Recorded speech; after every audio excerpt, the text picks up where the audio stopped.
A lot to talk about as President Trump right now is in the air to the Middle East. I want to bring in our next guest. This is John Hanna, served in President George W. Bush's administration, was Vice President Cheney's Deputy National Security Advisor for the Middle East. Thanks so much for joining us on Live Now from Fox.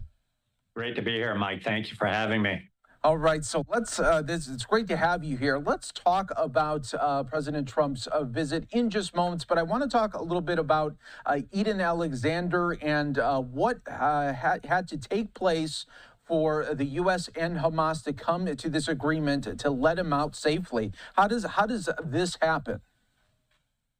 Just a lot of really hard behind-the-scenes diplomacy, very quiet diplomacy, no doubt involving the United States and Hamas. There may have been third parties who participated. Clearly, the country of Qatar, which has been a mediator in these hostage release negotiations for a long time, had a real interest in presenting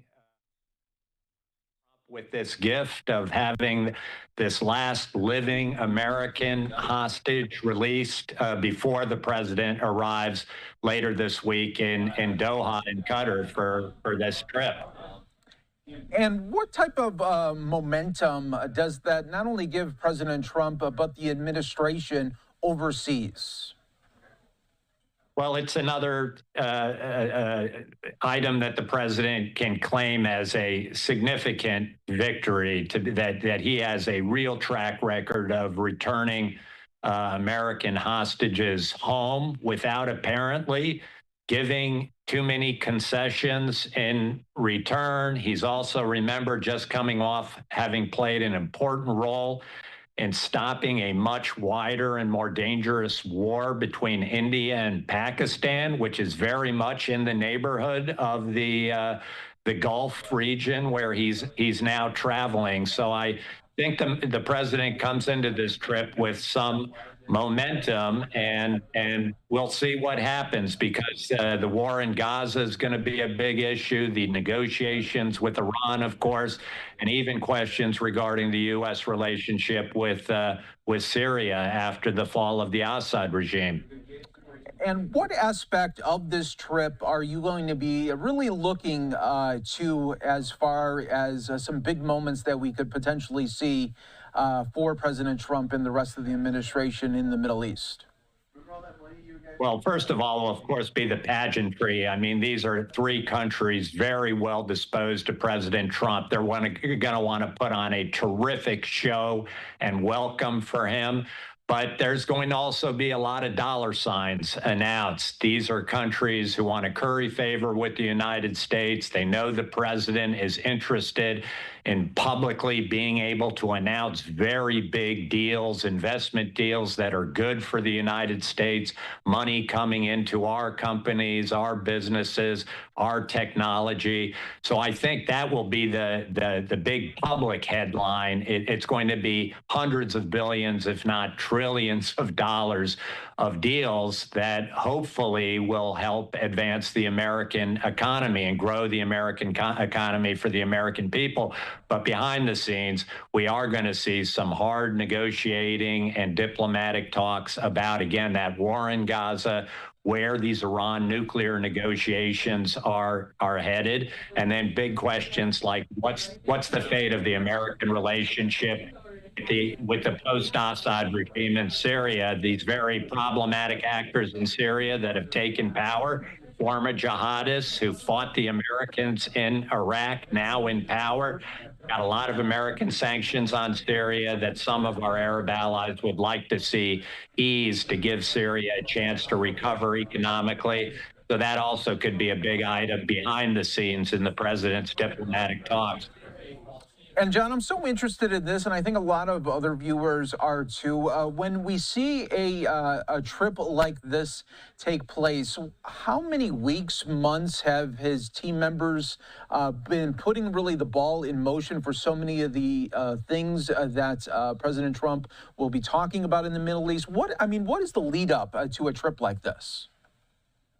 Well, I think, you've got to say that President Trump is a unique leader. In previous administrations, a presidential trip like this might have been 6 months in advance to work on some very, very large deals and very large announcements. The president's only been in office so a little over 100 days. This trip has probably been on the books even fewer days than that. So this is something that's come together very quickly. My guess is for a lot of these big deals, economic deals that are going to be announced, even a deal perhaps on U.S. Saudi cooperation to give the Saudis a civil nuclear energy capability, that we're not going to hear a lot of details. These are going to be announced with a lot of dollar signs, but I think we'll have to wait to see exactly how much of it actually gets executed on and implemented in practice.